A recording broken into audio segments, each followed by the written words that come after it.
to episode 30 of Ernie O'Malley's Journey, Escape and At War Again in July 1922. So, where was my father, General Ernie O'Malley, in recent time? Well, he has left Tipperary. He's joined the Free State, the anti-treaty cause. He's up in the executive. He's part of the four courts. He's been sort of promoted all of the way along, and he's now in charge of the four courts in terms of the military defense.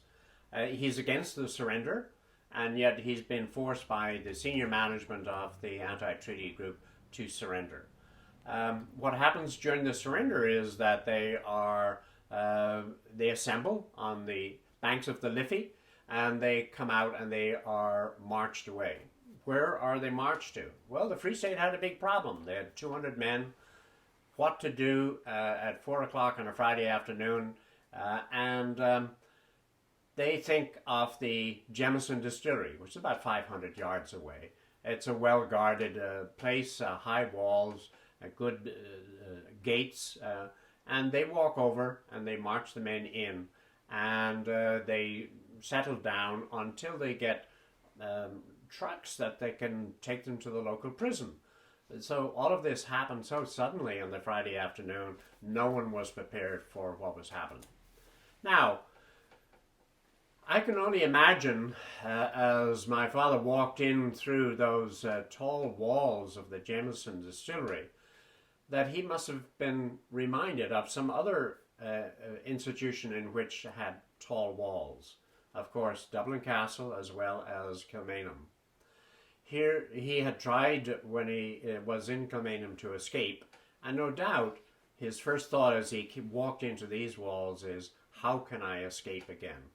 Why would he want to escape? Well, he wanted to continue the fight. It was not possible, and people know this well, you can't suddenly have 200 people escape. And so it has to be a relatively small escape.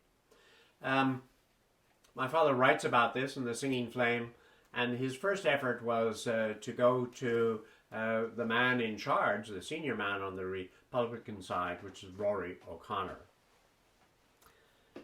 A company of staters marched up by the distillery yard. They stood at ease in two ranks, the butts of their rifles on the ground. Most of our men were in small groups. "There's a good chance," I said to a man. He looked at the staters. "Indeed it is." I went over to Rory O'Connor. "Let's rush them now, Rory," I said. "They can't use their rifles quickly. We could disarm them and hold the building." Rory shook his head. "It's not dishonorable," I said. "We have not given our parole." So that was his first attempt, and just shortly after that, Sean Lamass comes up to him in a hurry, and I continue reading. Normally Sean was very calm, but now he was excited, trying hard to keep his breath as he spoke. "I think there's a chance of escape. The small gate here," pointing towards the front corner of the yard, "leads into the next house, the manager's house, and we can walk through." "Let's go," I said. "I'm not going to discuss any further decisions with headquarters staff, but we'll send word to them to come out when we're through." Joe Griffith, our Director of Intelligence, and Paddy Rigney joined us. We opened the small gate. There were two staters standing nearby, but they did not seem to notice. We opened the back door of the house and walked through the kitchen into the hall. A man and a woman were standing at the front door looking into the street, evidently the manager and his wife. I said, "Good day. Please excuse us passing through your house. It's rather urgent," and walked past into the crowd. The armoured car was moving back slowly towards the crowd of people, but no one looked twice at us as we crossed the large square. As we turned the corner, we heard a shot, but we did not look back. We ran when we were out of sight. And so, my father has done it again. He has challenged the system, escaped. And so the next question is, what is he going to do? And what does it feel like? He just gone through a very dramatic incident where he had to, it was life and death in the forecourts. Surrender or not surrender? Would he have been killed had he stayed? He doesn't give much time for that, but he does reflect a little bit on his overall attitude. And he reflects again in The Singing Flame. It was not of much use now to fight in our minds the Dublin fight. I had surrendered my own command. There was no excuse that I could find for that. And I felt a loss of disgrace about it with no extenuating circumstances that I could explain. Nor could I find peace of mind about it. Yet the others did not think I had done anything wrong. Nobody said that what should be said about it such a personal failure. Most were not dissatisfied with the events of the past week. To me, it savored of a demonstration, and when compared with Easter week, it appeared ludicrous, almost a gesture. A good fight would justify ourselves in our own eyes, I thought, and establish us in the minds of the people. Deep down, they seemed to be stirred by something that they could judge as heroic, however else it might appear as those taking part in it. I was annoyed by this calm acceptance of our lack of planning as heroism. They expected the country to be roused and not to fight. Yet we had no direct touch with our great strength in the 1st and 2nd Division, and what was happening in Connaught, which was mainly Republican, was a mystery. Our actions were idealized rather than tested critically so that there could be a standard for future fighting. The fighting seemed to fit into the general romantic feeling and the sentiment about it. So there we have a rather depressed Ernie with a degree of reflection about what he'd just done. In the eyes of many, he had become a hero. And in his own eyes, there was a sense of failure. A failure because it wasn't completed in the way that he had foreseen.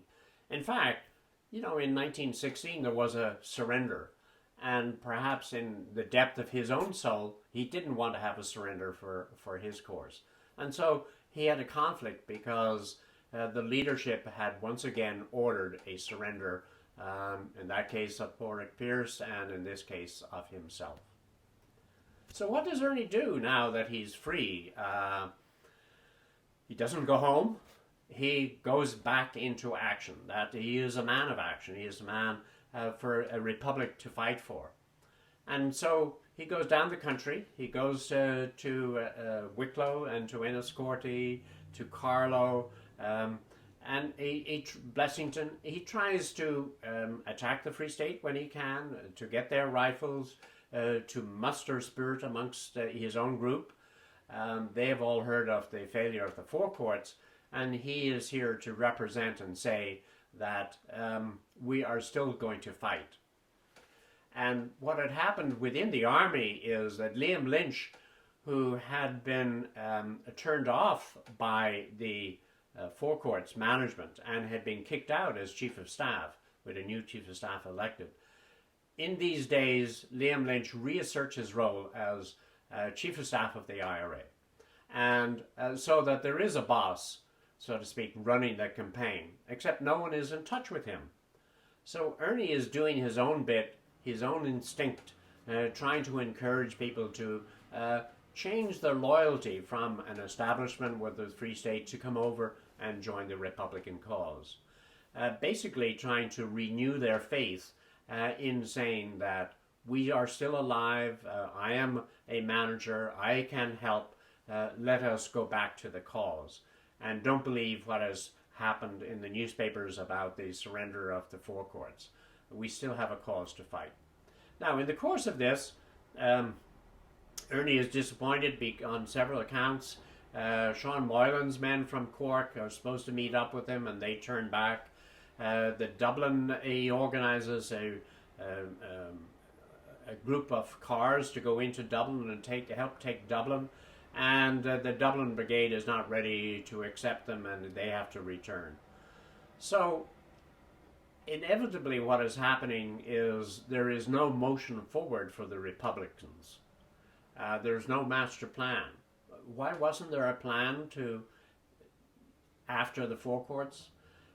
Actually, it's a very simple answer, which is everyone thought that there would be a compromise, that there would be no Four Courts attack, and therefore there were no plans in place. This was not true for the Free State. I'm sure they had plans in case for a post-Four Courts, if it came to that, and how they would reconquer Ireland. In the midst of all of this, Ernie has some good news, and as he reflects in The Singing Flame. A dispatch on July 10 from Liam Lynch. I was appointed to act as Assistant Chief of Staff, organise the provinces of Ulster and Leinster, proceed to Dublin at once, and there build up a staff. Misfortune seemed to pile on top of me. I tried to think in terms of the new command, but I seemed to be sagging across a dark log. A worm gnawed at my brain. All I could see was the futility of the order. I did not know how the officers or the men in Ulster or Leinster, save in Carlow and Wexford. I knew little of their physical nature or command. And so, here, Ernie is thrown into a new situation. He's given command of two whole areas that he never had command of before. And how does he feel about that? He's told to go to Dublin and set up a headquarters. He hasn't been in Dublin for some years. He left in 1918 to go on the run. And though he had been there working under Collins, he was under very sequestered circumstances. He didn't go out much. He worked hard and late at the command headquarters and went to a safe house to sleep. So he had no idea as to who was in charge or who was operating the Dublin command sectors or battalions like he had known in the other areas of Ireland. And so here he describes what it was like when he went to Dublin. Now I was going to a strange country, a disorganized country as far as I could sense. I was unfamiliar with its people and their ways. It would take some time to gain knowledge of the situation in Dublin. That was not the time to sit down and think in terms of what an area could do. The time needed one who could act quickly, who knew his own mind, the possibilities of his command.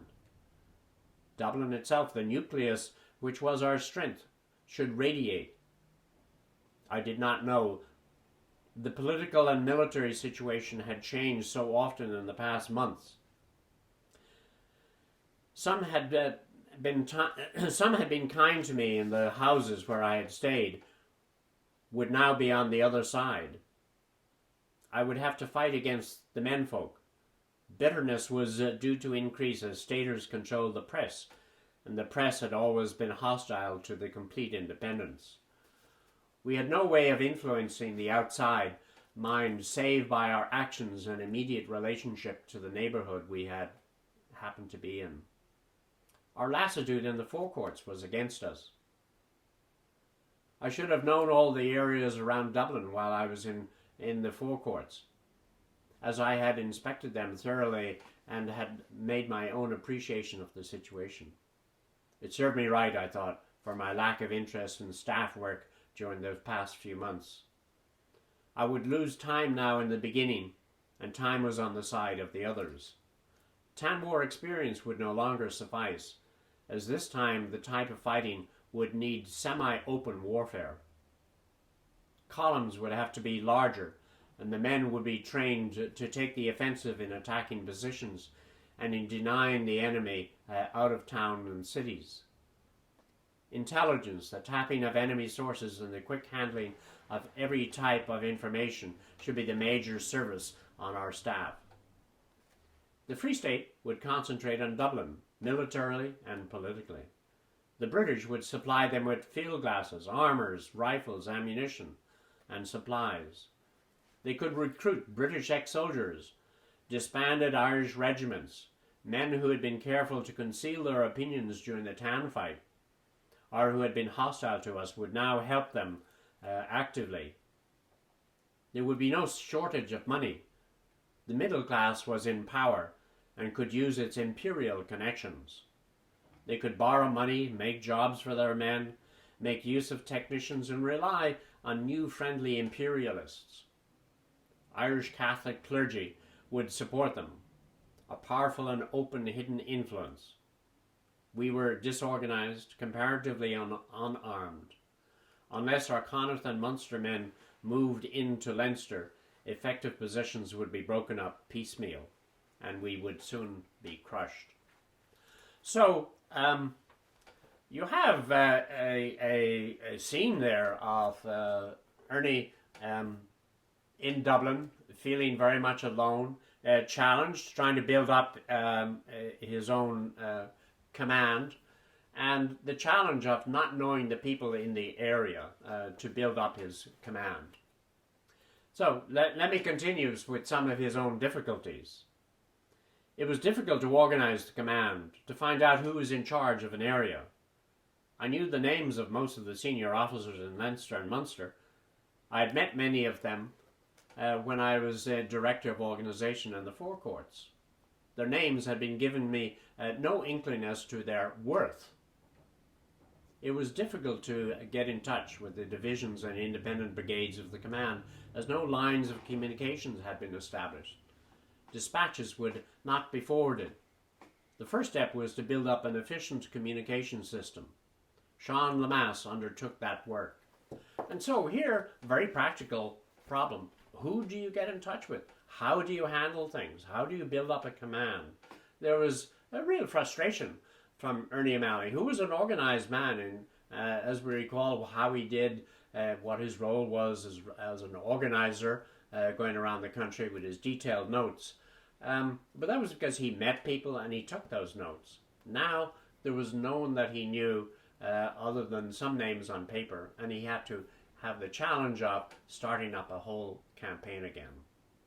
So we'll talk a little bit more about those challenges in the next month, but I want to cover a couple of other minor points here, which are in the course of this dramatic 2 or 3 weeks, some deaths have occurred, and we'd be remiss if we didn't note that Cathal Brugha, former Minister of Defence, had been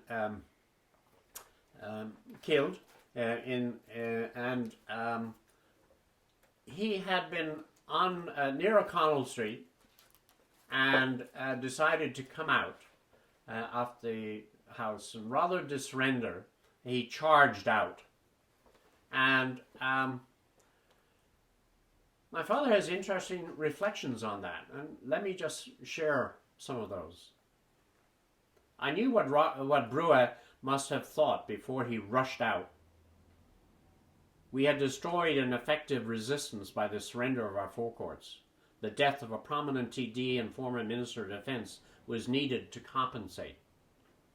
He had preferred death rather than outlive the dishonour of his former comrades. That, to me, was a policy of desperation, and it was unsoldierly. Dying to try to carry out orders in a job of work was one thing. Seeking death was a different idea. I expect that he had seen the futile way in which we had fought, the air of induced martyrdom in the courts, and the mysterious occupants of O'Connell Street. And so one of the IRA heroes goes down in flames. A second man is also killed, Harry Boland, and that too is a tragedy. He had been my father's quartermaster. And then there was a third death, far closer to the family, which was my father's younger brother, Charlie. Charlie was killed on O'Connell Street on July 4, and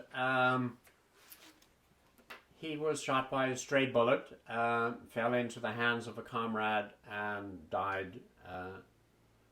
And Father reflects on this a little later, and here are his words. I did not know any of my brothers. 6 years made quite a difference. But I always knew Kevin was the staunchest, and I was sure Cecil would be all right. Charlie was a good kid, I heard. I saw him twice for a few minutes, some days before the attack on the forecourts, and he struck me as being good, straight, fearless kid. I did not hear how he died, nor did I ask. So long as he died game, I did not bother about the details, for as a unit, I did not value my brother one more bit than any of my men. So let me just say what was happening in the Malley family. Now, the Malley name was Malley rather than O'Malley, and they had gone through some trauma in the last couple of years and would in the next couple of years. My grandfather, Luke Malley, was a civil servant under the British and retained his job as a civil servant under the Free State. The father's two brothers, Frank and Albert, had joined the Dublin Fusiliers and gone to fight in the First World War, and then gone off to fight in Africa for the British. Why? Well, of course, they didn't want to come home to Ireland for fear that they would be shot as ex-British soldiers. And so they both died in Africa. The first died in June 1921. And his body was never returned to Ireland due to the conflict. In the others, my father had left home in 1918 and hadn't been home to see any of the other children and wouldn't return till September 1922, some months off. His sister Marion was off becoming a nurse, as had their mother. His brother Charlie was now dead. The next several people, Cecil was in medical school, but just at this time he becomes and joins with the anti-treaty.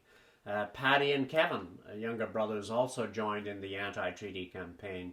And the other three younger siblings, Kathleen, Brendan and Desmond, were all at home or at school. So here you have a family which is not unique in the Irish setting because many of them had divided loyalties. When you look at many families across the Irish spectrum as we go through from 1916 to 24, you'll find that many of them had been civil servants, some of them had gotten jobs with the police, or in an army, which were good, secure jobs, but that caused a divided loyalty. And so just as the RIC families had problems whether they should leave the RIC, in the Malley family, the brothers who went abroad did not return for their fears. And those who stayed, though they remained at home and their parents did not know what they were doing, they secretly became Republicans. So there is the story of the Malley family. Join us next time for lost opportunities in the Civil War in August 1922, and I'll tell you more about the military strategy of what happened on both sides.